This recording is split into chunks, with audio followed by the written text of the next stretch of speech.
Hello, my name is Alice, and I'd like to talk about JavaScript promises in ES6 and Async Await in ES7. Since the days of cross-browser JavaScript development with event listeners and callbacks, to the introduction of AJAX calls with the XML HTTP request object, to jQuery and JSON, to now promises and Node.js, JavaScript has come a long way from a mere browser-based scripting language to a full-stack engineering solution.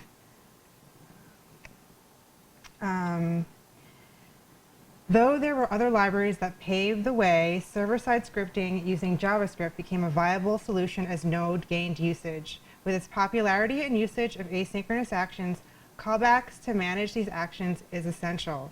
As this reliance grew, managing nested callbacks became a cumbersome task. Each nested callback not only needed to handle the response, but also error handling in each callback. So a simple callback to handle one asynchronous action can quickly become a complicated nest of handlers to manage many.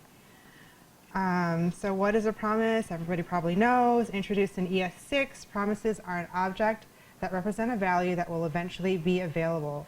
It provides the same solution as a callback, a way to catch the response of an asynchronous call with an unpredictable response time, but with less code, more readability, and the added control for when to make use of the final result. This function returns a promise that handles a request that will eventually respond with data and a status or just a status. Once the response is sent back, the handler returns the value if it successfully returns or returns the error status. It can then be used later by passing in the URL using a .then to handle the response as seen in the below example. Here's MDN's definition, but basically this lets asynchronous methods return values like synchronous methods instead of immediately returning the final value. The asynchronous method returns a promise to supply the value at some time in the future. It takes the below concept of the try, catch, and finally blocks and boils it down to a series of .thens. With the arrival of formal promises, developers now have a more functional way of controlling the flow of JavaScript in their code while harnessing the power of asynchronous functions. In the latest version of JavaScript, ES7 introduces a new form of promise called Async Await, a variation on promises that does the same thing but in a more concise and predictable manner. On the left, a request is made and the .then waits to catch the response. This block of code runs, sets a type of listener of sorts, and exits the block. On the right, the console.log waits for the response before it continues its code execution. So the await request and response complete, the console log logs out the response and then runs the next line. In short, it allows us to treat asynchronous actions in a synchronous way. Here, a promise that resolves after 2 seconds can be converted into an async await by adding async before the function and the await keyword before the promise. It can then run in line as the code runs in the return x plus await a plus await b line, as shown in the add1 function. Written as if synchronous, the async function only returns when the awaited promise resolves. Rewriting a promise chain into an async function is similar to the try, catch, finally conventions seen in the earlier slides. Instead of the .then and .catches, it uses try and catch blocks. On the left, you can see a standard promise. The .catch error handles for download data. The .then handles for the result for download fallback data. The process data in worker is like the finally block. On the right is the same example written in async await with the try, the catch, and the last line is the return promise, the return of the promise for process data in worker. Another benefit is a simplified error handling, one catch for all requests in the try block.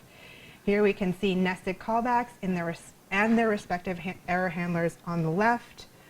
On the right, we can see the same code condensed into the one line and a catch-all error handler for all error handling within the function.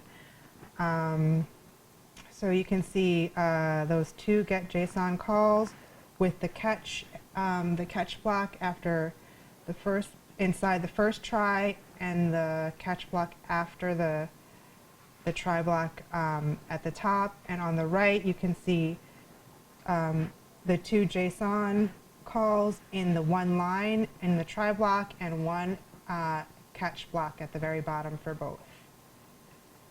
So for performance benefits, in this Node.js version 8 test using native promises from Chrome V8, Bluebird promises, Bluebird async functions, and Chrome V8 async functions, you can see that callbacks are still the fastest, with async functions providing the least performance benefit.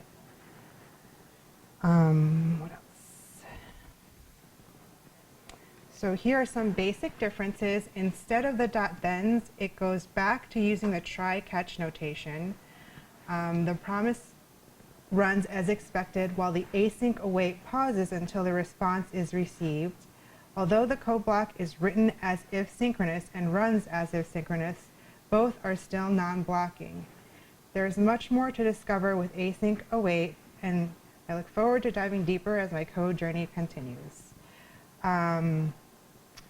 Although not as widely supported, some popular libraries that do support it include Node 7.6, Babel, anything that runs on Google's Chrome V8 engine. Some popular promise libraries are Bluebird, which you've heard of and used, and Q, and some standards and docs for promises and async await. That's it. Thank you.